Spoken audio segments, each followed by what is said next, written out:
Welcome to the Divine Feminines podcast and channel. I'm your host, Steph Desar, and in today's episode, I'm going to talk about holding space, how to hold space. That term comes up a lot, especially in therapy, especially on spiritual journeys, and especially when we're looking to heal and transform on our path. Holding space comes up a lot. So what does it mean? How can we hold space for others? And can we, and what does that really involve, and how we can actually hold space for ourselves. So before I get started, don't forget to like and subscribe this channel. We're Divine Feminines on YouTube and all major podcast platforms. That's Apple, Spotify, Google, and we're also on social media with Instagram and TikTok, and it's Divine Feminines with a Z at the end. While like and subscribe this channel, we've got everything for guys and girls on mind, body, soul empowerment, moon, magic, moon manifestation, energy portals, and I share guidance of the astros and what's coming up and how we can really capitalize and work with that and navigate and make the most out of our own path and journey. So with that being said, I'm sure there's something for all of you. So let's talk about holding space. It has come up and it's become very trending in the therapy space, and especially if you read articles or you'll read quotes and things like that, they'll talk about, hold space and allow the space to expand, allow space to come in, just to allow yourself to take perspective. But holding space as such, it's not like you're holding a big, invisible piece of air for someone. It means two different things, actually. There's the active holding space, where you're actually with someone. And then there's the holding space where you're actually holding space, but you're not necessarily with them in that moment. And let me talk about the two differences, and then I'll come on to what it means to hold space for yourself. So in order to hold space for somebody, I genuinely feel that you need to be in a good, grounded center point for yourself. So if you're feeling stressed, if you're feeling anxious, if you're tired, your cup is not full, you're not in the best place to be holding space for someone. If, however, you are in a good space, you feel good, you're in a nice balance, you're at ease, yeah, life is happening, but you're navigating well, and you're in your center point, and you're doing what you need to do for you. And I always say, your cup is full and it's overflowing, and you can help somebody else, then that is definitely when you can help, to hold space. Now, in the instances of who you hold space for, there may be loved ones, close friends, family that may need support. And in order for you to hold space for them, first and foremost, you can't just go and say, hey, I'm going to hold space for you, because you don't know if they need that space to be held for them. So you have to allow that to come to you. Now, if someone is sort of reaching out for help, they may not always say it, okay? And so it doesn't have to be a said thing like, hey, do you need me to hold space? And I will hold it for you. It doesn't actually always look like that. They may just want someone to talk to. They may just be going through a very hard time, and they need to express, and they need to allow themselves to be vulnerable. So in holding space for them, you basically are present.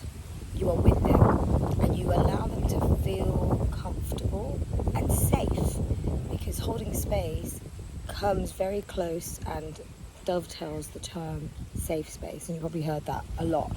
Sometimes you might have had a therapist, or you've gone to an event, and especially if it's like spiritual type events, even in my events, I always say that this is a safe space for us. Everything remains here with us. If I've ever done anything personal with someone, whether it's through the Divine Feminines or personal contacts with family, friends, I always say, when I can tell that they're feeling vulnerable and they just need that support, I'll say, by the way, everything here is confidential. It's a safe space. And by saying that, I'm reassuring them. Sometimes you might want to declare that, and that can be very nice. It can be really reassuring and helpful to the other person. That person is really looking for someone to listen. And this is what holding space is. It's really about being present. It's not about trying to solve the problem. Friends always want to listen to their friends and help them. But we have to be conscious of not judging when we hold space. And we have to be mindful of not trying to problem solve. In order to hold space, being present, being warm, sharing that sacred moment space with that person to say, I'm here for you, I'm totally openly listening and moment for you and just allow yourself to listen. Allow yourself to be there for them. And I'll go through a couple of examples of how you can do that in a really good way. And, you may find other ways might work for you, but refocus your listening. Don't listen to respond. I'm sure a lot of you have heard that, but when in holding space, you're not literally trying to find a solution. But also, have you ever been in a situation where like something's really bad's happened, or it's like a boyfriend? This is a typical one. So-and-so did this, and he was such an asshole on that day, excuse my language, and he said this, and he said I look fat, or he was talking to this other girl, and I can't believe it. And then your friend comes in and goes, oh my God, he's such a da-da-da, don't talk to him again. And that does not help. That is actually more of a projection. And actually, this is why I say, in holding space, you've got to be mindful that you are not projecting your own experiences and relating from your own sort of life path to someone else, because you can project your own fears, you can project your own areas that need to be healed, you could just project your own opinions on someone else, but at a point where all they need is just someone to just be there and listen and allow them to be vulnerable and express their feelings, because they're going through a hard time. They're trying to process feelings, and a lot of the times those that need space held for them struggle a lot to hold space for themselves. They're not fully comfortable to be able to do it for themselves. It's not easy, and I'll come on to that in a minute, but it takes practice and it takes a lot of work on yourself and a lot of healing, but you can absolutely hold space for yourself. So first of all, it's about refocusing the listening. So a lot of the time we talk to someone, we are talking to listen and then respond, but in this moment it's avoiding that, and so listen carefully, right, with the intent of understanding what they're saying instead of worrying on your next response, like thinking, what am I going to say next? And I don't feel like us as humans consciously think, what am I going to say next? It's a typical habit. If we think about most of our conversations, we're kind of habitually doing that. You're naturally kind of thinking of what the next response is. So try to just be fully present and listen. Obviously, don't listen to a point where you're listening, but you're kind of zoned out and you're not listening. Listen so you can hear everything, but don't worry yourself about the response. Just show acknowledgement that you can even say every so often, I'm listening, I'm hearing you. That's another nice way of that's a response, but not a response, right? And it's just a reaffirmation that I'm holding this space for you. You're good. It's okay. Now, as they're talking, they may get emotional. So just, if you're there in person, put your arm around them, just show some comfort and just go, that's okay. Do you want to go further? Do you want to share more? Do you want to stop? Do you want to breathe? And just allow that to sort of naturally, because you just don't know what's going to come up. It can get quite emotional. It can be quite volatile. So just try to remain calm and supportive, but don't try to cast any judgments, and don't jump into the problem solving piece, which a lot of friends want to do, and we always care about our loved ones and those dearest, but when we hear someone share something difficult, our first instinct is to try and try to reframe it and try to find a way that the situation can be different by solving the problem. And neither of these, in the point of holding space, are actually relevant. They're not necessarily needed in this moment. So it's important for you to try not to hold any judgment. Really try not to evaluate on the behaviour or on the situation, whether it's involving people and you're evaluating on the circumstances, the people's behaviour. Try to navigate away from that and just listen. No judgment, just observation. And that's tough. It really is. I myself, I've come from a very judgmental background because I've been judged. And then you naturally are in this space where everyone's judging and even you're judging. And I look back and I'm like, I was judging. I was totally judging. And then I look at certain instances now and I'm like, I'm not judging, I'm just observing. And I can tell the difference. So it does take a bit of practice, but it's a really good place to self-master. Now the other thing is don't center yourself when you're holding this space. down someone else's problems or what they're going through by connecting it to something that we've just gone through. I've just seen two beautiful butterflies flying together. I really want to show you guys. I don't know if you can see them in the background there. But they've split up now. Anyway, so it's easy for us to center ourselves. It's easy for us to sort of say, oh yeah, I've been through that, and this is what I did, or this is how I felt, and this is how I navigated it. But try not to make it about you. And that's another thing. I look back and I've said to myself so many times, because it's easy for you, because in a way you want to reassure that person that they're not alone, and that they're not you're not the only one that's been through this, like so have I, and I had similar situations happen. So you just want to be loving and supporting, but actually the best thing to do is not to center yourself. So holding that space, keep your own issues and experiences separate. This is not your moment, this is theirs, and for you it's just to really be there for them.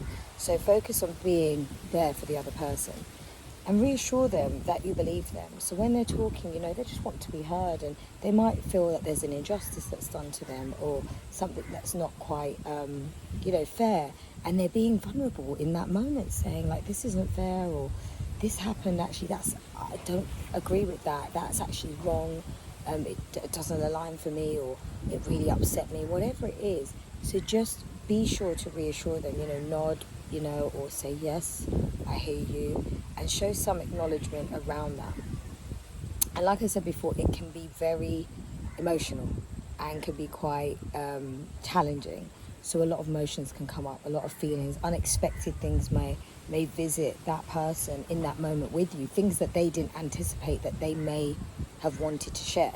And that's happened to me many times when I'm in a safe space with someone, whether it's my healer, coach, therapist, or that's one same person, by the way, because she's a multi-faceted person in my life, in those sessions, which works very well. Or if it's me sharing with a loved one, sometimes I'm there trying to express that situation, but then other things come up, and sometimes even old past experiences may come up, and if they do, that's a very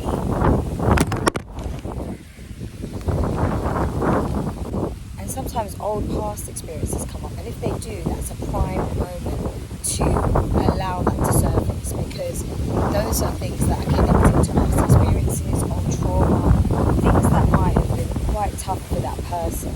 So allow it to come up, allow their emotions to come up, try not to get startled or distraught or stressed or worried about it. And this is what I'm saying, if you're in a good center point yourself, if you're calm and balanced, then when their emotions come up, you can just be that calm, strong pillar in that moment that just is there, emitting your light and sharing your love and showing your compassion. This is a moment of real compassion and just an open heart and this really warm sense of love. And they will just be able to let those emotions out more, because we are not our emotions, but we need to be able to be emotionally intelligent and understand them and allow them to surface. It's in the suppressing of the emotions that then creates more heaviness, stagnancy and burdens in our life, and actually then requires even more healing later on in life. So at that moment when those emotions are coming up, it's a good thing. So just be prepared that emotions will come up. They might go this way and that way, and other things from the past might crop up, but just continue to hold that space. Now, of course, if it is getting a bit challenging for you and you think, I can't do this anymore, or, it's a bit much, then also you do need to set your boundary and go, hey, in a nice way, I can hold space for you again. This is a lot for me to take in. I'm totally here for you and I want to hold space again, but can we reconvene at another time? And maybe you want to just go and just release those emotions and we can regroup.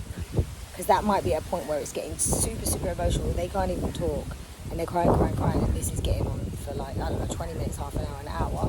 Be be there with them, but if you're struggling to be there with them and it's a bit much for you, then do speak your truth, because you should never put yourself at compromise. But hopefully you can be there with them and do that in a compassionate way, and I'm sure they'll understand. So that's just the way, if you feel like you need to allow some space for yourself. Now, I talked about the other point of holding space but not actively being there.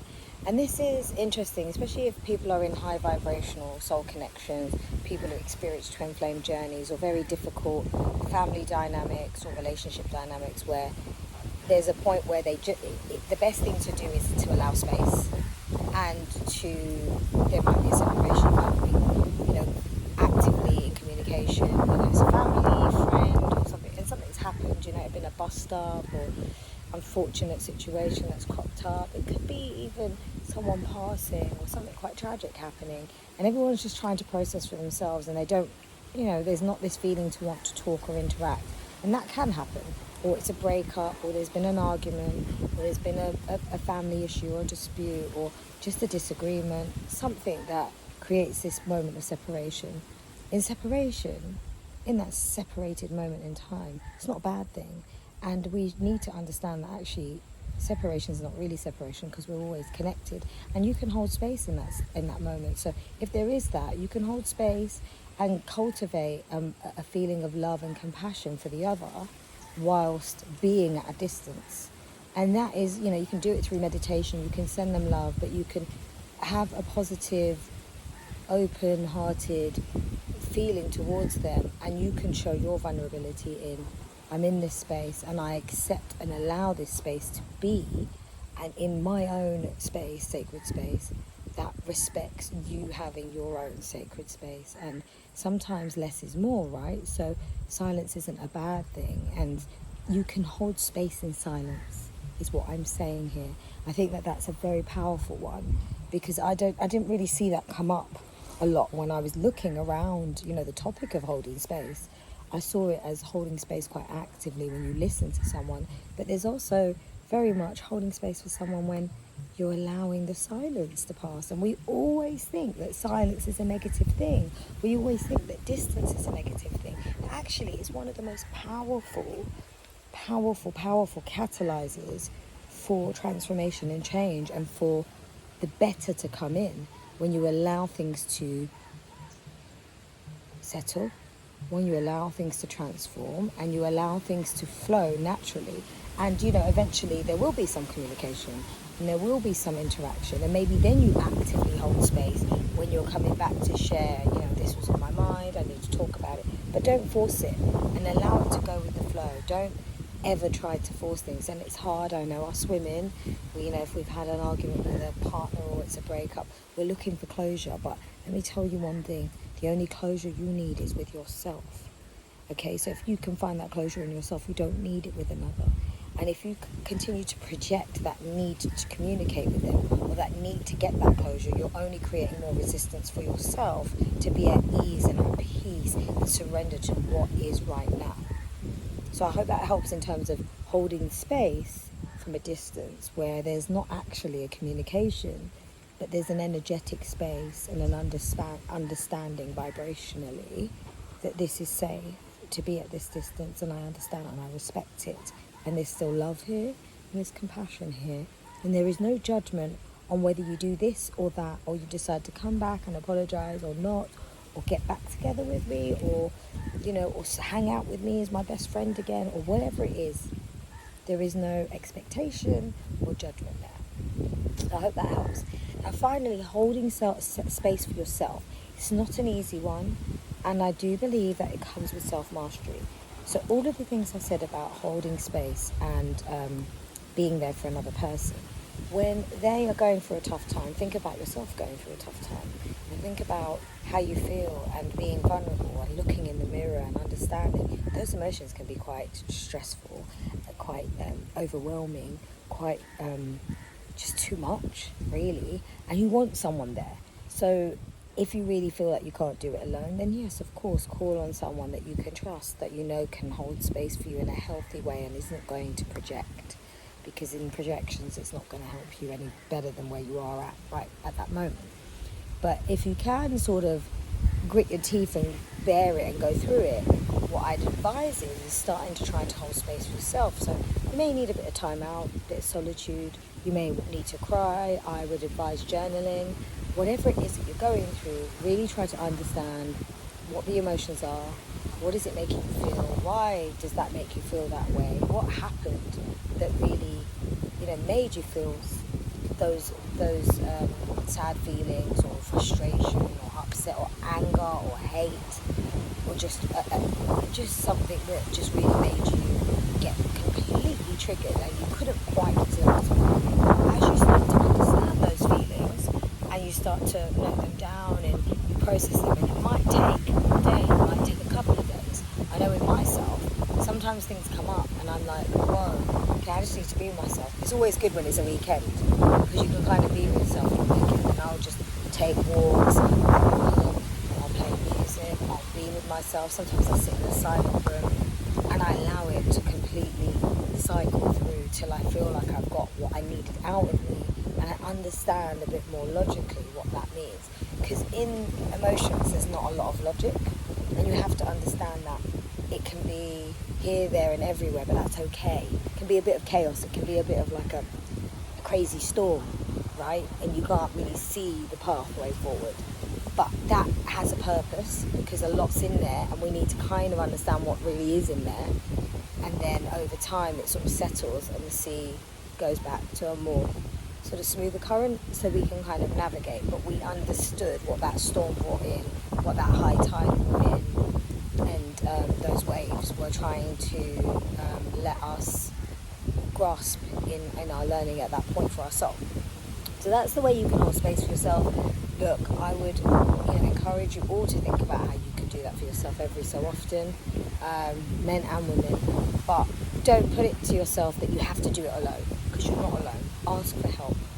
It's good to develop that self-mastery, being able to hold space for yourself. If you can hold space for yourself, you'll be able to hold space for others even better. So they're all intertwined, and there is a real synergy between the two. But don't ever feel like you have to be alone.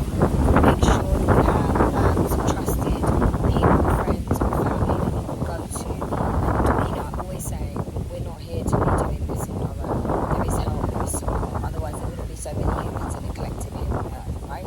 You're not here trying to live this whole experience on your own. And this is why this channel is here, and this podcast is here to tell you that, and to share all of my own experiences and some encouragement and support through it.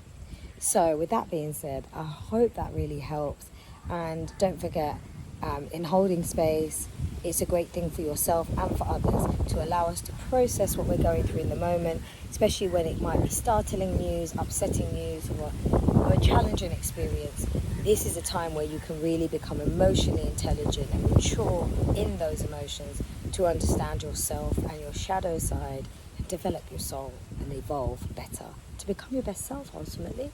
So with that being said, I hope this episode helped you, taught you something new, or just helped you with a bit of insight that you can refer back to in the future. And I'm sending you lots of love, peace, light and good vibes. Mwah, mwah, mwah, mwah. See ya.